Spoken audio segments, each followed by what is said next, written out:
Hello అండి, అందరికీ నమస్కారం. ఈరోజు మీకోసం ఒక మంచి వీడియో ఏంటో చెప్పుకొని చూద్దాం.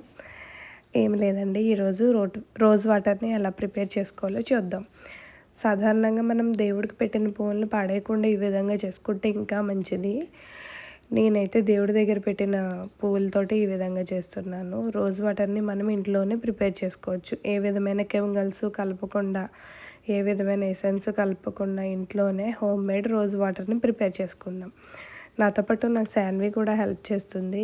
ఇప్పుడు చూపిస్తున్న ఫ్లవర్స్ అన్నీ కూడా నిన్న సంకటహార చతుర్థి అయింది కదా, అయితే దేవుడి దగ్గర దండలో ఉన్నాయన్నమాట. ఇవి గులాబీ పువ్వులు. వీటన్నిటిని కూడా నేను రేకలైతే తీసి పెట్టుకున్నాను. కొంచెం చిన్న పాప కూడా హెల్ప్ చేసింది. ప్రతి పనిలోని ముందుంటానంటుంది, చిన్న రావైనా సరే. ఫస్ట్ అయితే మనము రోజ్ వాటర్ని ఎలా ప్రిపేర్ చేసుకుందామో ఒకసారి చూద్దాం. ఫస్ట్ మనం ఒక పెద్ద గిన్నెలు తీసుకోవాలి. వెడల్పుగా ఉన్న గిన్నె తీసుకుని దాంట్లో చిన్న బౌల్ని అయితే బోర్లించాలి. బోర్లించిన తర్వాత ఇంకొక బౌల్ని మళ్ళీ పెట్టాలి. దాని మీద పెట్టిన తర్వాత చుట్టూ కూడా ఒక గ్లాస్ వాటర్ పోసుకోవాలి. ఎక్కువ కాదు, కొంచెం. ఆ వాటర్ పోసుకున్న తర్వాత పైన గిన్నెని ఈ విధంగా పెట్టుకోవాలన్నమాట, కింద బోర్లించి. ఇప్పుడైతే రోజ్ వాటర్ని ప్రిపేర్ చేసుకుందాం రండి. ఫస్ట్ బౌల్ వెలిగించి ఇందాక పెట్టుకున్నాం కదా, అన్నీ రెడీ చేసుకున్నవన్నీ కూడా ఈ విధంగా పెట్టుకోవాలి.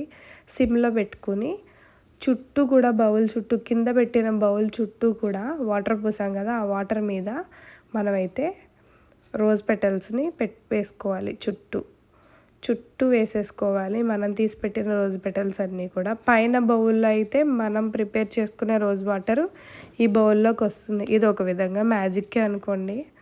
సో చుట్టూ కూడా ఈ విధంగా వాటర్ పోసుకొని పైన ఒక ప్లేట్ మూత పెట్టి ఆ ప్లేట్ మీద వాటర్ పోయాలి.